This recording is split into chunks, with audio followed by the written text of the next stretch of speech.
एका लहानशा शहरात दोन कुटुंब राहत होती. एका कुटुंबात आशा नावाची लहान मुलगी राहत होती, तर दुसऱ्या कुटुंबात अमन नावाचा एक छोटा मुलगा होता. या दोन्ही कुटुंबात मित्रत्वाचे संबंध होते. एक दिवस वर्गामध्ये आशा आणि अमन एकत्र बसले होते आणि तेव्हा, आशा, तू आज तुझी वही घेऊन आली नाहीस? निघून जा या वर्गातून आणि वर्गाच्या बाहेर जाऊन उभी राहा. अमनला फार वाईट वाटलं आणि तोही असं काही करतो की शिक्षिका त्यालाही वर्गातून बाहेर काढते. अमन, तू इथे काय करतोयस? मॅडमनी तुला शिक्षा केली होती ना, म्हणूनच मी पण असं काही केलं ज्याने मॅडमनी मला बाहेर पाठवलं. आता आपण इथे दोघे मस्ती करूया. मी तुला एकटीला थोडीच ना सोडू शकतो. आशा आणि अमन या प्रकारे नेहमी एकत्र राहत असत. एक दिवस आशा आणि अमन एकत्र बसले होते. आशा, माझ्या वडिलांचं ट्रान्सफर झालंय. आम्हाला दुसऱ्या ठिकाणी जावं लागेल, पण मला जायचं नाहीये. हे काय बोलतोयस तू अमन? आपण इतके चांगले मित्र आहोत. माझं तर तुझ्याशिवाय कशातच मन नाही लागणार. मग तुला काय वाटतंय, मीही तुझ्याशिवाय राहू शकतो का? अखेर तो दिवस येतोच जेव्हा अमनला आपल्या वडिलांबरोबर एका दुसऱ्या देशात जावं लागतं. अमन आशाला भेटायला जातो. आशा, मला माझे बाबा जबरदस्ती सोबत घेऊन जात आहेत. मला जराही इच्छा नाहीये तुला सोडून जाण्याची.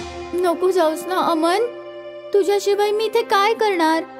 तुझ्याशिवाय तर माझे इथे कोणी मित्रही नाहीयेत. आशा, बघ, मी तुझ्यासाठी एक वस्तू घेऊन आलोय. काय आणलं आहेस? हे 2 लॉकेट आहेत, ज्याचा अर्ध हृदय तुझ्याजवळ राहील आणि अर्ध हृदय माझ्याजवळ राहील. हे अर्ध हृदय तुला माझी आठवण करून देईल आणि मला तुझी. त्यामुळे आपण कधीही दुरावणार नाही. तेव्हा अमनचे वडील येतात आणि त्याचा हात पकडून घेऊन जातात. वेळ निघून जात असते. दोघे आपापल्या आयुष्यात प्रगती करतात आणि तरुण होतात. लॉकेट पाहत ते एकमेकांची आठवण काढतात. एक दिवस आशा तिच्या मैत्रिणीच्या लग्नाला दुसऱ्या शहरात जात असते. तेव्हा तिची गाडी खराब होते. तेव्हा दुसऱ्या बाजूने अमन येत असतो. काय झालं मॅडम? तुम्ही इतक्या पावसात बाहेर का उभे आहात? काही नाही, माझी गाडी खराब झाली आहे. मी लिफ्टसाठी वाट पाहते. तुम्ही इथे वेळ वाया घालवत आहात. तुम्हाला कोणीही लिफ्ट देणार नाही. तुम्हाला जिथे जायचंय मी तिथे सोडून देतो. नाही नाही, काही गरज नाही मदतीची. मी स्वतः माझी मदत करेन. हट्ट सोडा आणि माझ्या गाडीत बसा. माझ्यावर विश्वास ठेवा. ठीक आहे, मी तुमच्या बरोबर जायला तयार आहे. पण तुम्हाला जायचं कुठे आहे? मला इथले सरपंच वीरपाल यांच्याकडे जायचंय. त्यांच्या मुलीचं लग्न आहे. अच्छा, मीही तिथेच चाललोय. आपल्या दोघांना एकाच ठिकाणी जायचंय. मग आपण दोघे एकत्र जाऊया. तुम्हाला घाबरायची गरज नाहीये. मी तुम्हाला सुरक्षितपणे घेऊन जाईन. आशा आपल्या मैत्रिणीच्या लग्नात पोहोचते. लग्नाला सुरुवात होते. आशा डान्स करत असते. तेव्हा तिच्या गळ्यातून लॉकेट निघून खाली पडतं. ते लॉकेट अमनला मिळतं. अमन त्या लॉकेटला पाहून फार खुश होतो. अरे, हे तर तेच लॉकेट आहे जो मी आशाला दिला होता. काही मुलगी तीच आशा आहे.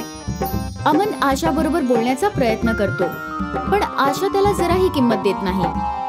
अमनला आशाशी लहानपणापासून प्रेम होतं, पण तो तिला खरं सांगू शकत नव्हता. अमनने आशाला भेटून विचारलं, आशा, तू कोणाला पसंत करतेस का? हो सर, माझ्या जीवनात कोणीतरी आहे ज्याला मी खूप पसंत करते. अमन हे ऐकून उदासच होतो आणि तो लग्नातून बाहेर पडून एका वरच्या खोलीत निघून जातो.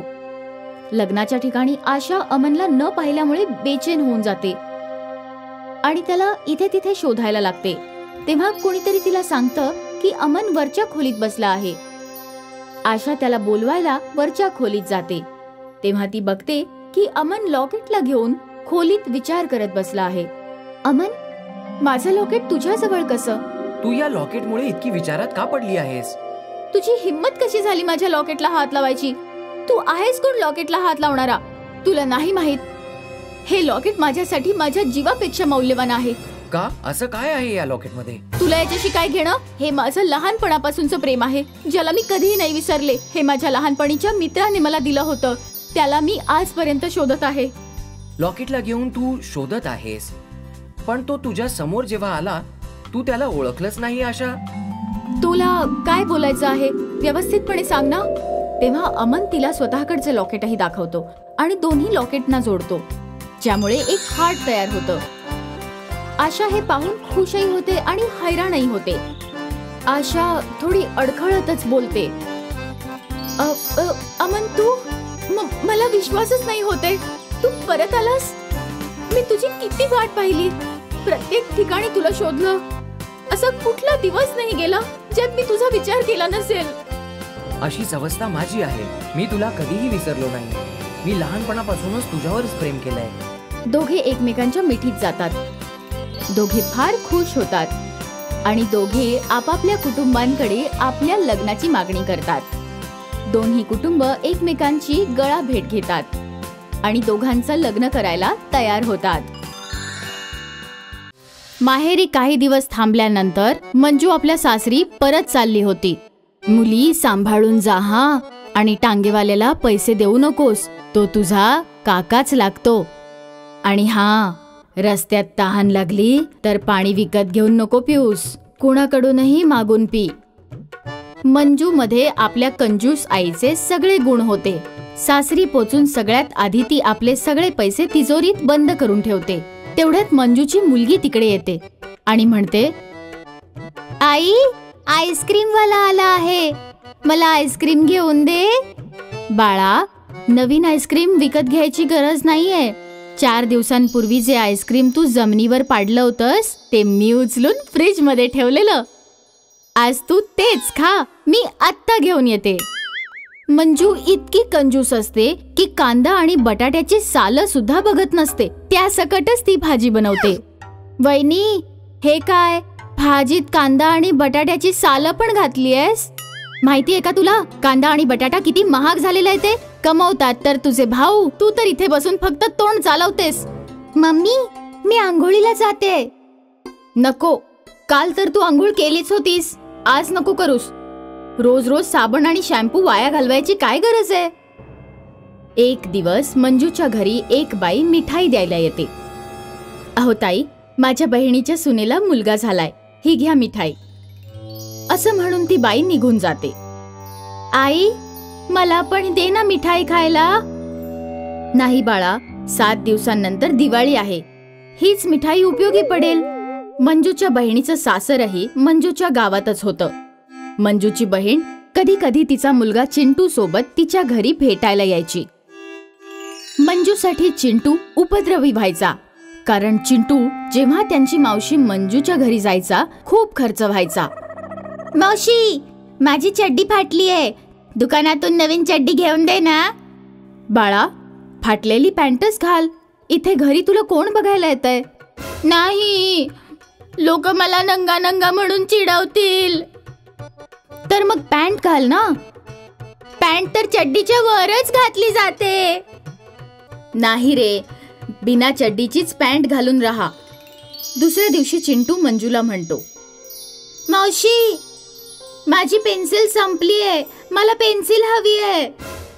आता परवाच तर तुला पेन्सिल घेऊन दिली होती, खाऊन टाकलीस का पेन्सिल तू? नाही, मला नवीन पेन्सिल हवी आहे. पैसे काय झाडावर लागतात का? लावेन आता 2 थप्पड, मग बरोबर सरळ होशील. चल पळ. चिंटू रडत रडत तिथून निघून जातो. काही दिवसांनी चिंटू स्वतःच्या घरी निघून जातो. तेव्हा मंजूला चिंटू सोबत आपल्या वागण्याचा पश्चाताप होऊ लागतो. मग एक दिवस मंजू चिंटूच्या घरी जाते. अरे चिंटू बाबू, कसा आहेस? मला तुमच्याशी बोलायचं नाहीये. असं नाही म्हणायचं बाळा, मावशीला नमस्ते म्हण. चिंटू, आज मी तुला जंगल बुक मूवी दाखवायला घेऊन जाणार आहे. काय, खरंच? हा, चल मावशी, PVR ला जाऊया. नाही बाळा, इथे जवळच जे एक लोकल थिएटर आहे तिथेच जाऊया. शेवटी फिल्मच तर बघायचे, कुठल्याही सिनेमामध्ये बघूया. मंजू तिकीट काउंटरवर तिकीट विकत घेत असते. 2 तिकीट कितीला मिळतील? 120 रुपये. पण माझ्या बरोबर तर एक मुलगा आहे, त्याचं तर हाफ तिकीट लागलं पाहिजे.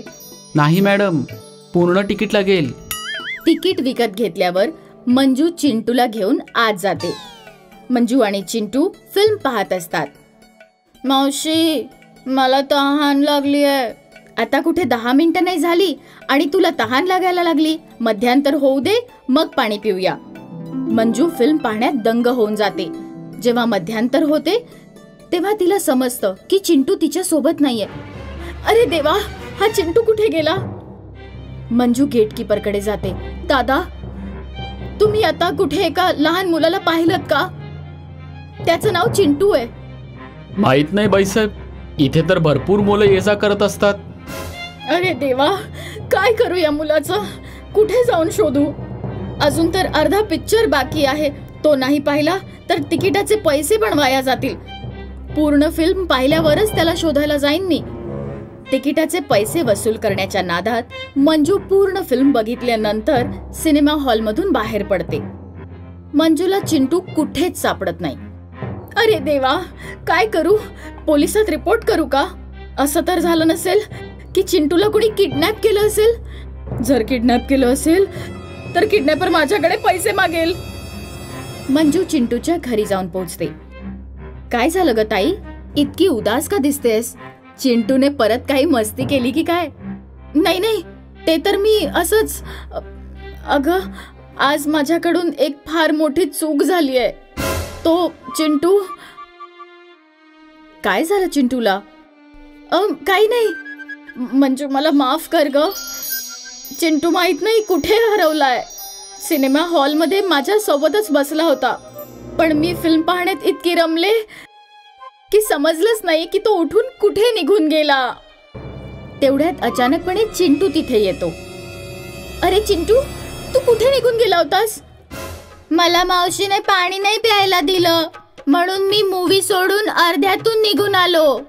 मग रस्त्यात मला माझे मित्र भेटले, मग मी त्यांच्यासोबत क्रिकेट मॅच बघायला गेलो.